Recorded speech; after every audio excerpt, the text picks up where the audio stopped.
हे नंद के आनंद भयो जय कन्हैया लाल की। हो नंद के आनंद भयो जय कन्हैया लाल की। आज हम बात करते हैं कृष्ण जन्माष्टमी की।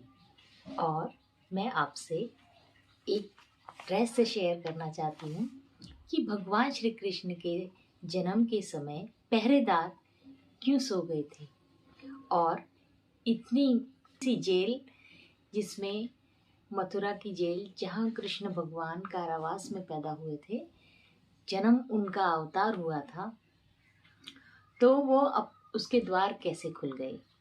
तो आइए जानते हैं कि कृष्ण भगवान जब पैदा हुए थे तो पहरेदार क्यों सो गए थे।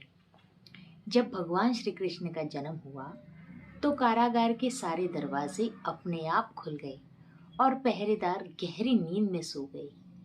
यह केवल संयोग नहीं है, बल्कि स्वयं भगवान की योग माया का चमत्कार था। जन्म का क्षण जब भगवान श्री कृष्ण ने अवतार लिया, उसकी कहानी सुनते हैं। श्री कृष्ण का जन्म आधी रात को भाद्रपद माह की अष्टमी को हुआ। रोहिणीदास नक्षत्र में हुआ। कारागार के भीतर प्रकाश फैल गया, चारों तरफ उजियाला फैल गया, जैसे भगवान हमको दर्शन देने के लिए स्वयं साक्षात नारायण रूप में उपस्थित हो गए हों आकर। चारों ओर दिव्य आभा छा गई। जो ही श्री कृष्ण भगवान प्रभु प्रकट हुए, उनकी योग माया ने अपना प्रभाव डाला। लोहे की जंजीर अपने आप टूट गई, भारी भरकम द्वार अपने आप खुल गए और पहरेदार सदैव चौकस रहते थे, वे अचानक गहरी नींद में सो गए। यह नींद कोई साधारण नींद नहीं थी, यह अज्ञान का प्रकाश था, अज्ञान का प्रतीक था। क्योंकि जब भगवान प्रकट होते हैं तो अज्ञान अपने आप समाप्त हो जाता है और हमको प्रकाश मिलता है और हमारा अज्ञान दूर हो जाता है। प्रकृति ने भी जब संयोग किया, वासुदेव जी बालक श्री कृष्ण को टोकरी में लेकर यमुना के पार निकले। तेज बारिश हो रही थी, परंतु शेषनाग ने अपने फन से श्री कृष्ण को ढक लिया। यमुना नदी जन्माष्टमी के दिन आज भी उफार मारती है और बहती हुई जाती है। और ये सच है, आज भी आप वृंदावन मथुरा में जाएंगे तो जन्माष्टमी के दिन रात में यमुना नदी बहुत उफान से बहती हुई चलती है और वो नज़ारा बहुत सुंदर और प्यारा लगता है, जैसे भगवान श्री कृष्ण हर साल जन्म लेते हैं और उनका उत्सव मनाया जाता है।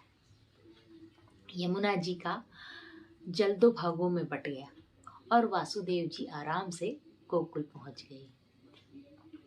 इस प्रकार पहरेदारों का सो जाना भगवान की योजना का ही हिस्सा था। यह हमें सिखाता है कि जब जीवन में भगवान का प्रकाश प्रवेश करता है तो अज्ञान और बाधाएं अपने आप समाप्त हो जाती हैं। यही कारण है कि आज भी जन्माष्टमी पर हम श्री कृष्ण भगवान के दिव्य चमत्कारों को याद करते हैं। तो आप भी जन्माष्टमी के अवसर पर हो सके तो वृंदावन जाइए, श्री बांके बिहारी जी के दर्शन कीजिए और गोकुल जाइए जहाँ उनका छठी पालना है, वहाँ पर उनके दर्शन कीजिए। उनके साक्षात अवतार का दर्शन कीजिए। और जहाँ पर मथुरा का कारावास है, वहाँ पर भगवान श्री कृष्ण जैसे कण कण में विराजमान हुए हैं और सारी वातावरण कृष्ण कृष्ण राधे राधे चिल्लाती रहती है। इतना अच्छा मधुर वातावरण है वहाँ का। आप लोग जाइए और वहाँ पर साक्षात कृष्ण के दर्शन कीजिए। गोविंद बोलो, राधे बोलो, राधे राधे। जय श्री कृष्णा, जय श्रीमन नारायण।